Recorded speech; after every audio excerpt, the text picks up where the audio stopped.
Arte? Tinry namin na mag-create kami ng apoy. Pero hindi naging matagumpay kasi halos maubos na talaga yung flint kasi basa talaga eh. Basa yung kahoy, basa yung bato, basa yung buhangin. Art, yung pantusok.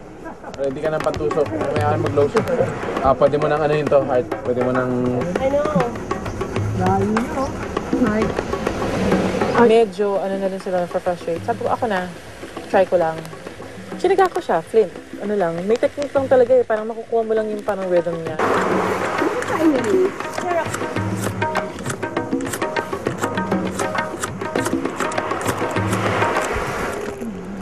Yan na, meron na.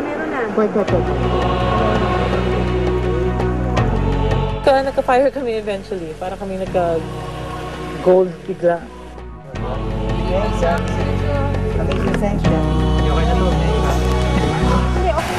Eventually, nung si Jackie na nag-try, yun, nakapagpa-spark at saka nakapagpa-apoy si Jackie. Ito na lang challenge bukas, bata dalan dito.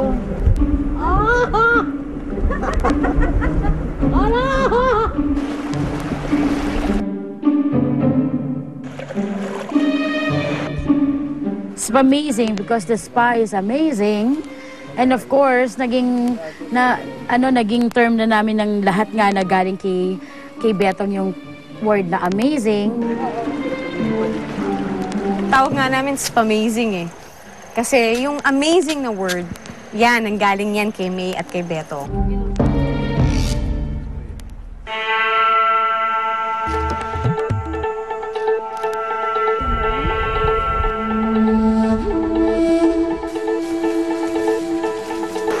So dito na yung area natin, di ba?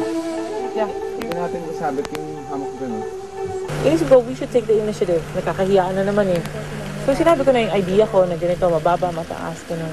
Saka pinakikiramdaman ko sa kanila, sila kung merong may ayaw or what.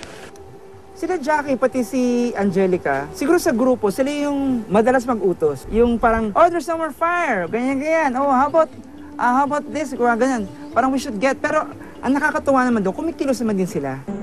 This girl is a certified weaver, ah. Kasi crafts talaga eh. Handicrafts. Pwede ka na doon sa Ortigas.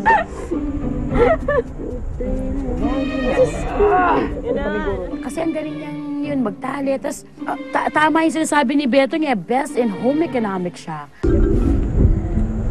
Oh, paamoy? Wala nga akong smell.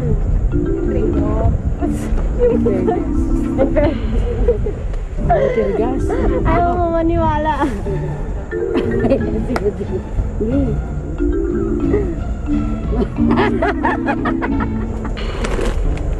Meron. Ginanon mo eh. Sa susunod na linggo sa Survivor Philippines.